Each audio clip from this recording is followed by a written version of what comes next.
50 ล้านชั้น50 ล้านนี้เพิ่นจะบ่เอาเมื่อประเทศไทยด้วยว่ามีน้ำใจอยากช่วยเหลือเพื่อนมนุษย์ด้วยกันเนาะชั้นละมันทั้งทุกทีมงานกู้ภัยของประเทศไทยได้มอบเงินจำนวน50 ล้านนี่ให้ครับเจ้าเพื่อมามอบให้2 ครอบครัวนี้เป็นครอบครัวหนึ่ง25 ล้าน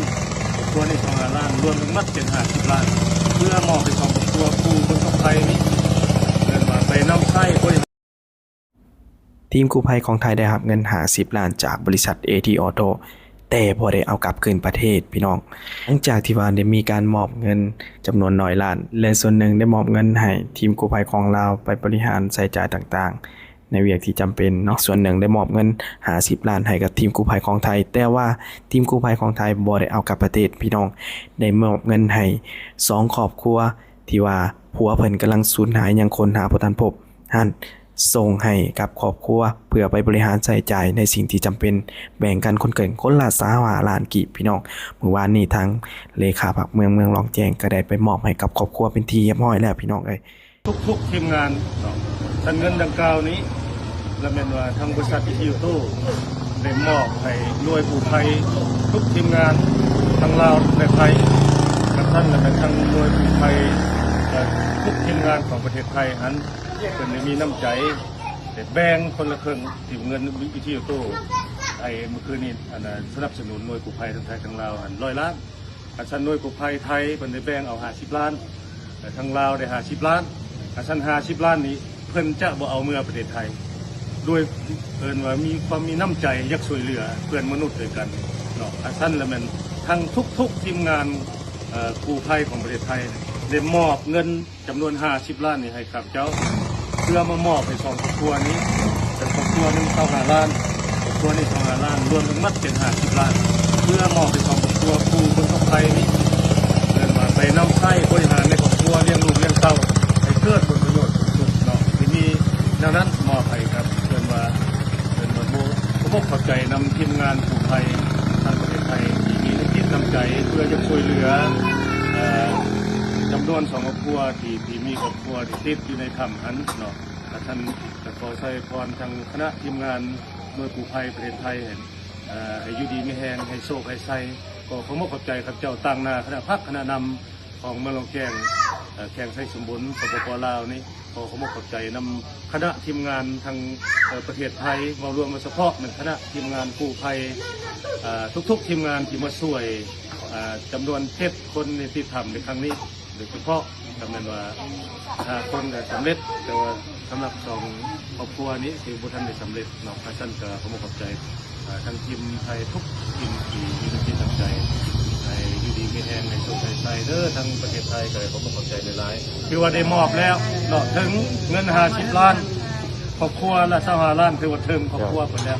ให้น้ำไทยในครอบครัวมาครอบครัวเด้อ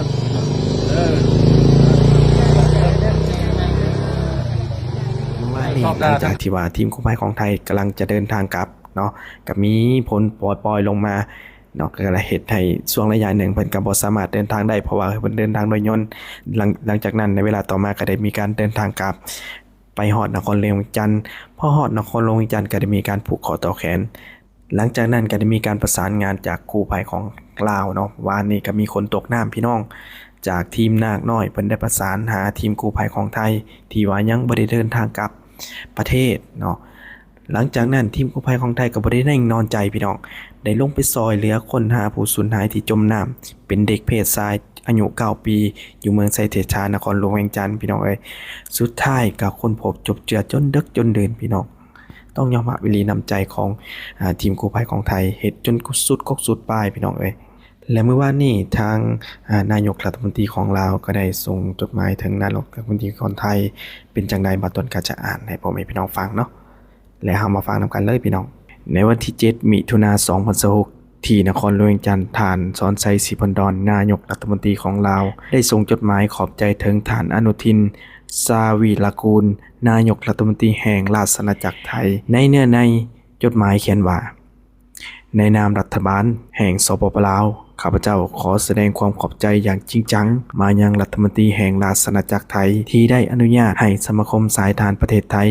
หน่วยกู้ภัยเมตตาธรรมกาฬสินธุ์และหน่วยกู้ภัยสว่างศิวิไลพร้อมด้วยคณะมาช่วยเหลือในการค้นหาและกอบกู้เอาชีวิตประชาชนลาวจำนวน7คนที่ติดค้างอยู่ในถ้ำเมืองหลองแยงแกวงไสสมบูรณ์ย้อนฝนตกหนักนับแต่วันที่18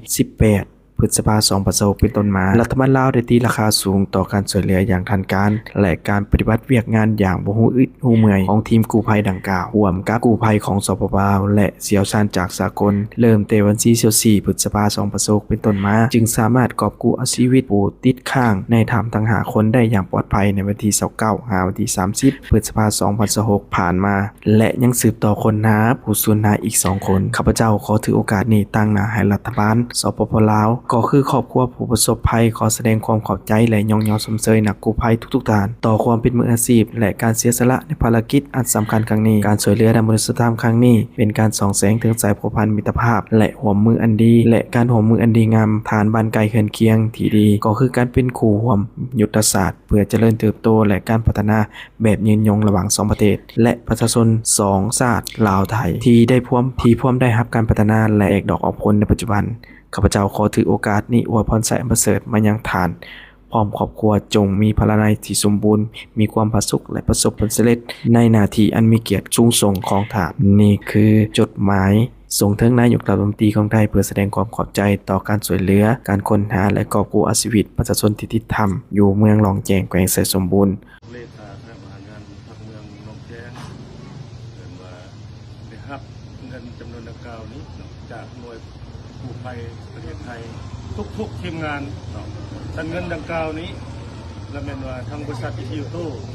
ได้มอบให้หน่วยกู้ภัยทุกทีมงานทั้งลาวและไทย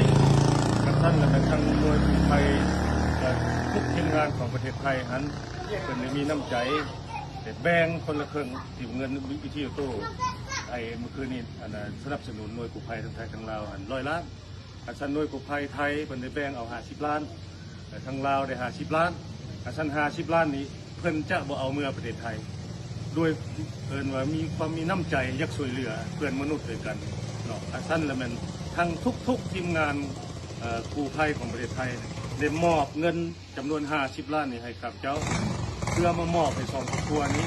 แต่ครอบครัวนึง25 ล้านครอบครัวนี้25 ล้านรวมทั้งหมดเป็น50 ล้านเพื่อมอบให้2ครอบครัวผู้ประสบภัยนี้เดินมาไปนำใช้บริหารในครอบครัวเลี้ยงลูกเลี้ยงเต้าให้เกิดผลประโยชน์สุดเนาะที่มีดังนั้นมอบให้ครับเดินมาผมเข้าใจนำทีมงานกู้ภัยทางประเทศไทยที่มีน้ำจิตน้ำใจเพื่อจะช่วยเหลือจำนวน2 ครอบครัวที่มีครอบครัวที่ติดอยู่ในถ้ำนั้นเนาะท่านขอใส่พรทางคณะทีมงานหน่วยกู้ภัยประเทศไทยให้อยู่ดีไม่แห้งให้โชคให้ใส่ก็ขอมอบขอบใจครับเจ้าตั้งหน้าคณะพักคณะนำของเมืองหลองแกงแข่งไสสมบูรณ์สปปลาวนี่ขอมอบขอบใจนำคณะทีมงานทางประเทศไทยมารวมมาเฉพาะหนึ่งคณะทีมงานกู้ภัยทุกทีมงานที่มาช่วยจำนวน7 คนในที่ทำในครั้งนี้โดยเฉพาะจำนวนว่า5 คนสำเร็จแต่ว่าสำหรับ2 ครอบครัวนี้คือบุท่านได้สำเร็จน้องท่านก็ขอขอบใจทั้งทีมไทยทุกทีมที่มีน้ำจิตน้ำใจอยู่ดีมีแรงในโซนไทยเด้อทั้งประเทศไทยก็เลยขอขอบใจในหลายคือว่าได้มอบแล้วเนาะถึงเงิน50 ล้านครอบครัวละ25 ล้านคือว่าถึงครอบครัวไปแล้วไปน้ำไทยในครอบครัวมาครอบครัวเด้อ